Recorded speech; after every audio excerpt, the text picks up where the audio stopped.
नमस्कार दोस्तों। आज हम बात करेंगे एक वीडियो के बारे में जिसे अभिषेक सोलंकी ने बनाया है। उसका दावा है कि अन्य भाषा गलत है और कहता है कि रब्बा रब्बा सवाराव बाइबल में नहीं लिखा। लेकिन क्या सच में ऐसा है? आइए बाइबल के सच्चे संदर्भ से इसे समझते हैं।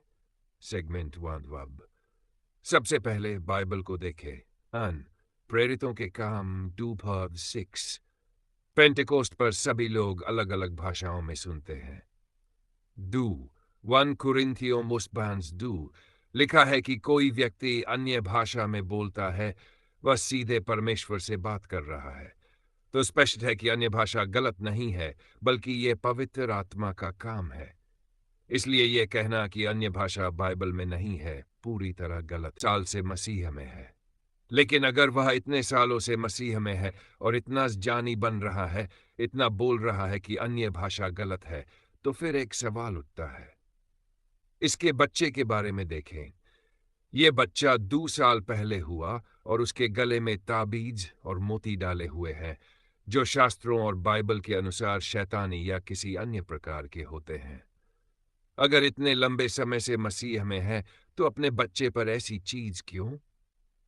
यह सिर्फ एक सवाल है, कोई अपमान नहीं, लेकिन यह दिखाता है कि सिर्फ बोलना आसान है, व्यवहार कभी-कभी अलग होता है। बाइबल हमें यही सिखाती है कि अन्य भाषा पूरी तरह सही है। पवित्र आत्मा हमें बोलने की शक्ति देता है। आलोचना करते समय हमें सच्चाई, धैर्य और प्रेम के साथ रहना चाहिए। व्यक्तिगत जीवन या बाहरी चीजें किसी के धार्मिक ज्ञान को साबित या खारिज नहीं करती। इसलिए जब कोई कहे कि अन्य भाषा गलत है, तो बाइबल और तथ्य के आधार पर ही जवाब दें। याद रखें, सच्चाई और प्रेम के साथ जवाब वीडियो बहुत जरूरी है, इसलिए ध्यान से सुनिएगा। नाम अभिषेक सोलंकी है, यूट्यूब पर सक्रिय है। वह कहते हैं कि अन्य भाषा गलत है और वे अपने भाषणों में बहुत जोर देते हैं कि कुछ शब्द और प्रथाएं बाइबल में नहीं है। ये एक बड़ा दावा है। ऐसे दावों का जवाब देना हमारा अधिकार भी है और जिम्मेदारी भी।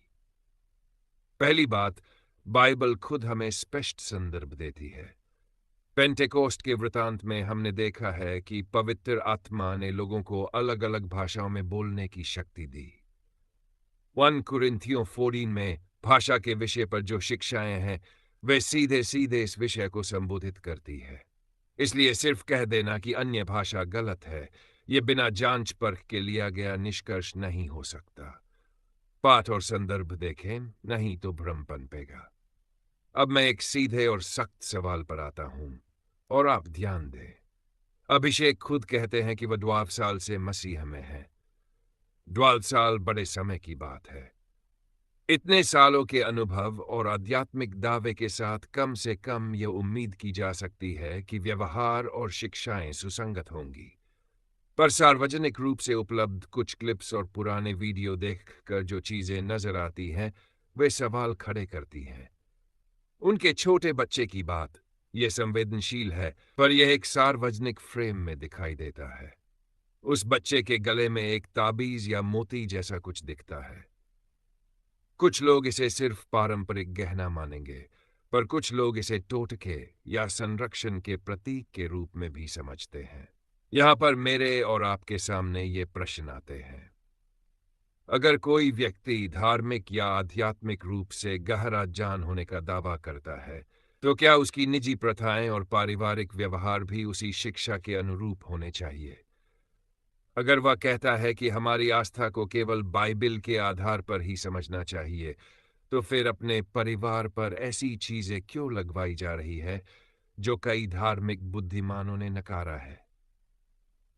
क्या ये अलग-अलग व्यवहार सिर्फ व्यक्तिगत परंपरा है या इसमें कोई विरोधाभास है जो समझ ली जानी चाहिए?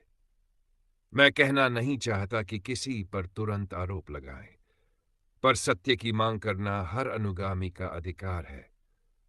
हम ये भी कह सकते हैं कि बच्चों पर ऐसे प्रतीक पहनाने का कारण अक्सर सुरक्षा की भावना होती है, पर यह भी जांचना जरूरी है कि क्या वह सुरक्षा असल में किसी तरह के डर, अंधविश्वास या विपरीत शिक्षण को जन्म दे रही है। बाल सुरक्षा के संदर्भ में यह बात और भी अहम हो जाती है। मैं आपसे विनती करता हूं, भावनाओं में बहकर निर्णय न लें। तथ्यों की जांच करें। प्रकाशित वीडियो, उनके दावे और उनके व्यवहार सभी को ध्यान से परखें। अगर किसी की शिक्षा से आपके विश्वास पर असर पड़ता है, तो उसे ठोस संदर्भों और बाइबिल के हवाले से चुनौती दीजिए, न कि सिर्फ आलोचना और अपशब्दों से। संक्षेप में, अन्य भाषा का मुद्दा बाइबल में मौजूद है। इसे नकारना सरल नहीं है। किसी भी धर्म गुरु या वक्ता के दावों का जवाब उनकी शिक्षाओं और व्यवहार के समन्वय से दें। सार्वजनिक वीडियो में दिख रहा ताबीज मोती एक सवाल है। इसे निजी हमला न बनाएं, पर इसे अनदेखा भी न करें। पूछिए, जांचें और समुदाय को सचेत रखिए। अंत में एक स्पष्ट संदेश: हम किसी को बदनाम करने नहीं आ रहे, हम सच्चाई की मांग कर रहे हैं। हम चाहते हैं कि हमारी शिष्या समुदाय सुरक्षित रहे और हमारी आस्था धैर्य, प्रेम और तथ्य पर टिकी रहे। अगर आपको ये वीडियो चाहिए तो लाइक करिए, शेयर करिए और कमेंट में बताइए कि आप और कौन से तथ्य देखना चाहते हैं। चैनल सब्सक्राइब करना न भूलिए।